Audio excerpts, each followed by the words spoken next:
Good morning. Today we are making my flagship FPV goggles compatible with 15-year-old technology. Panax doesn't have a low-profile solution for adding analog capability to their Goggles X. They have an expansion module which you can plug an analog receiver into, plus antenna room, plus a case if you want to protect your electronics, overall adding a lot of bulk.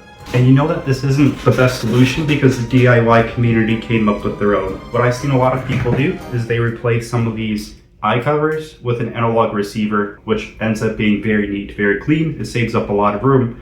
But if you watched the last video, you know that we are using both of the eye covers for patch antennas, and we are not using the bottom antenna connectors at all. What I want to do is to use third-party hardware with what I have working here and basically create a low-profile compact solution using the bottom two antennas, eliminating all the dead space. I got this parts list from Kong Nguyen, who posted his guide on the analog eye patch about a year ago. The main part here is the analog receiver. This captures the analog signal and then feeds it to your goggles. The analog receiver that I'm using here is the Starfish D1 module.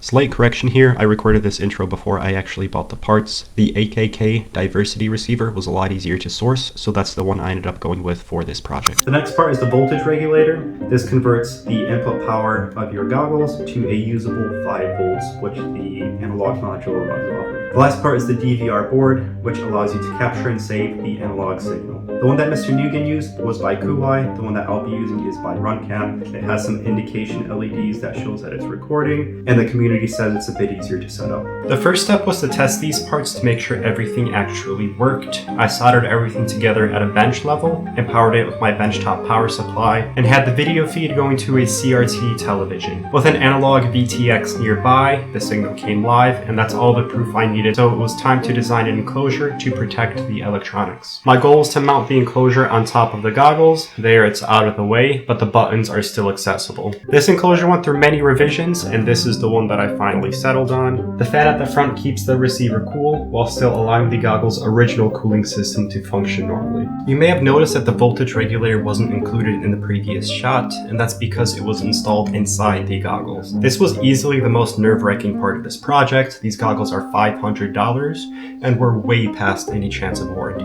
The voltage regulator takes power from the battery and sends it up to the top of the goggles to all of the control electronics. So we needed access to the battery input. To get there, the top cover and the motherboard have to be removed, and after some bezels are removed, the power supply PCB is accessible. This is the power plug that we're after. We're going to solder onto the back of it, and our cables will be leaving it.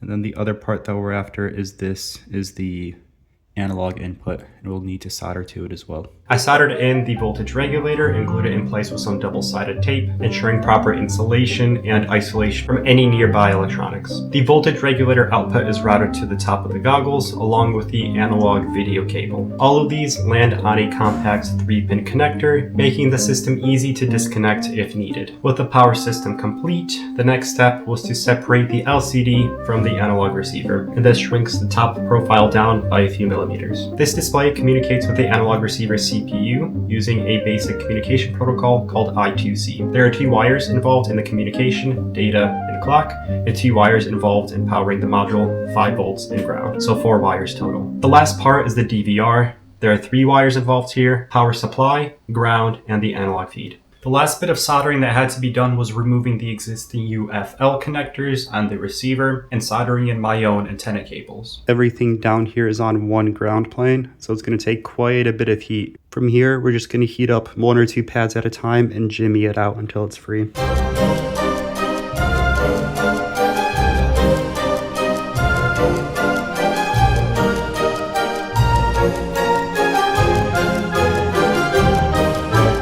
So I finally got it. I didn't record it because I was using my camera stand to hold a heat gun. There is a connector, and there is the SMA plug. With all the wiring done, it was time to assemble everything. This went pretty smoothly, mostly because this was the 7th iteration of the enclosure.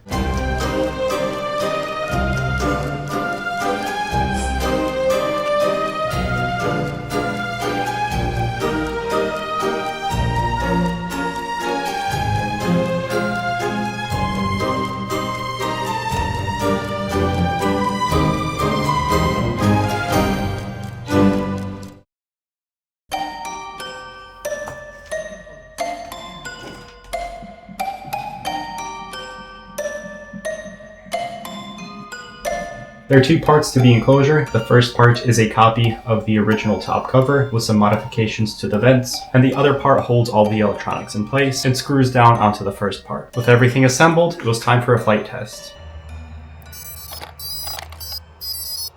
Telemetry connected.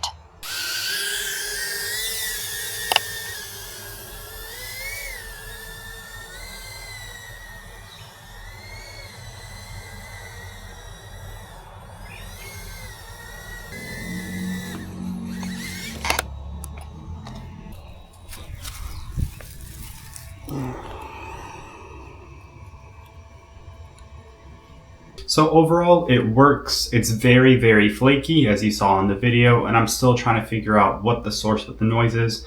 I'm not sure if it's my drone or the goggles. I know that the flight controller on my drone is known for having issues, so there's still some more testing to do. The next version of the Goggles X analog receiver will be a fully custom circuit board. I've already designed the circuitry and tested it on a breadboard, so big plans with this project. I post more regular updates on Instagram, so feel free to check out that page if you want to stay up to date. Please remember to like the video if you enjoyed it. Let me know what features you would like to see in this mod in the comments. And thank you for watching.